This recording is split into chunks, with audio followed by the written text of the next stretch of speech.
Greetings to all. Today's topic is about depression. So, it's a widely used word these days. Is it actually depression or an awakening? Let's find it.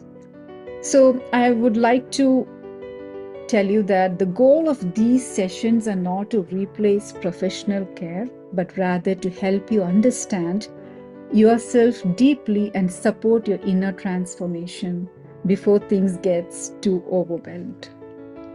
So if you're already under treatment or experiencing severe emotional symptoms, please see this as a support, not as a substitute. You deserve care on every level, body, mind, and soul.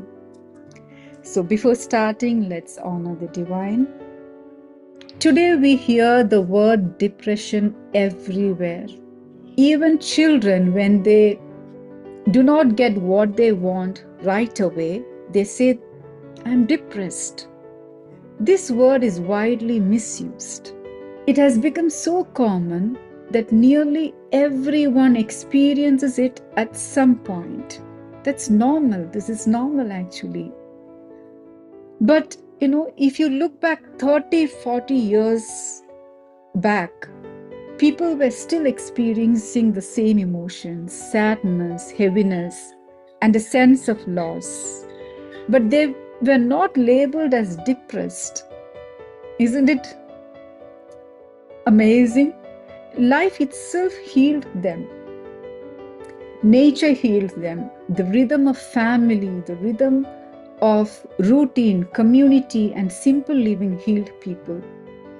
Back then, when someone felt low, they would sit outside the nature, talk to the neighbors, walk near the fields, sleep early, eat home-cooked food, and gradually the heart settled. Nobody looked too closely at it back then. Nobody labeled it actually. And because there were no labels, there were less fear. Today, we live in a different way, different environment, more pressure, more comparison, more noise inside the mind. So, when the same human emotions return, we immediately label it depression. Let's see how spirituality views this.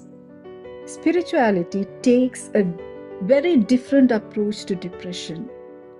It calls it a transition. It's a transitional period where a time when your old self is dissolving and a new self is trying to be born, a kind of inner cleansing. Actually, if you look at the nature itself teaches us so much.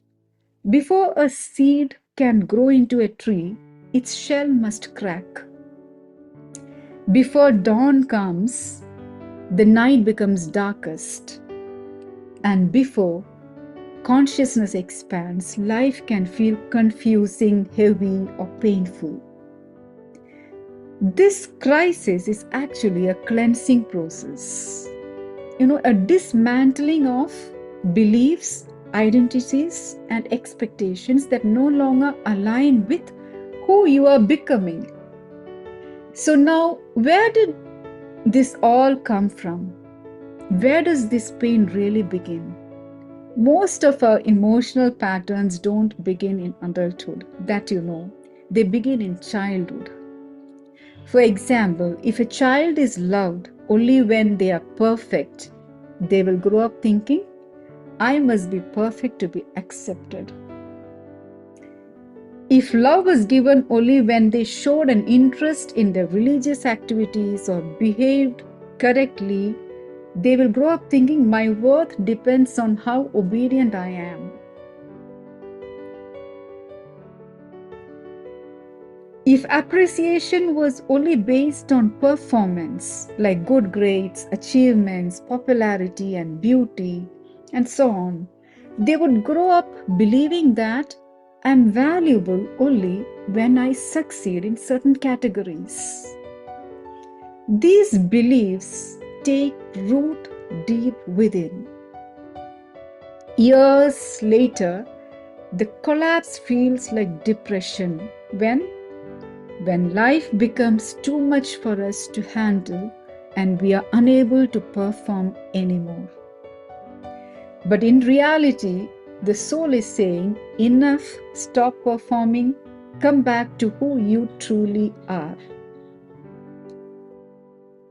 So in psychology, we have certain checklists. Certain checklists are used. If 5 out of 9 symptoms appear, there is a diagnosis, major depression. It is sometimes necessary to take medication. You should take whenever it's required.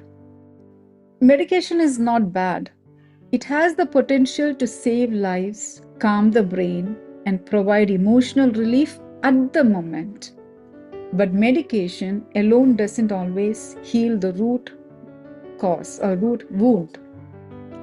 Because often the real problem is not that a person is broken, but that they are exhausted from trying to survive in a world that does not tolerate imperfection, slowness, or goodness. Healing occurs more quickly when a person finally finds a place where they can be themselves, not to be perfect. So, a person suffering from depression may be unable to recognize their internal shift. They may not be aware what is happening. They're trying to figure out. This is why the people around them are important. They require a physical presence, not any advice, not a judgment, just someone who can sit with them.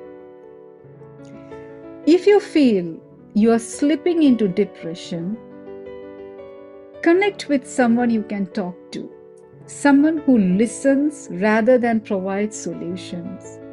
Speaking is a form of medication, you see. Write what you can't express. Write without filters. What hurts you? What am I afraid of? What do I need? So when the truth comes out as you're writing, what happens? Pain loses its power.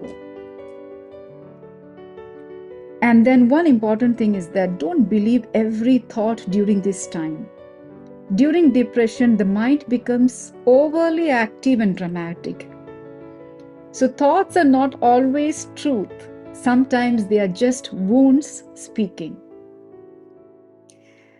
And another thing you can do is reconnect with activities that once brought you joy. Like you can reconnect with your music, nature, art, prayer. Find it. For me, prayer has always been the one thing that truly helps. Because even in my most confused moments, my higher self understands me completely. And that higher being knows me inside out. And talking to that presence always feels right for me. This is my way to reconnect.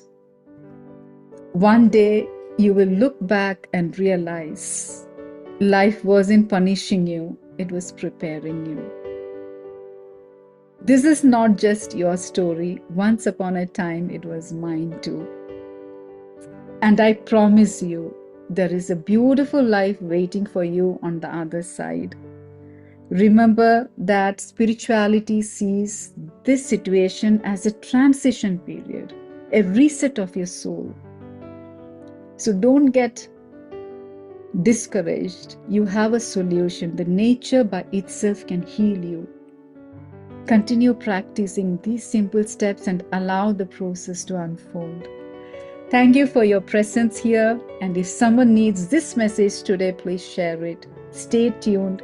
My real life experience video is also coming soon, maybe during Christmas.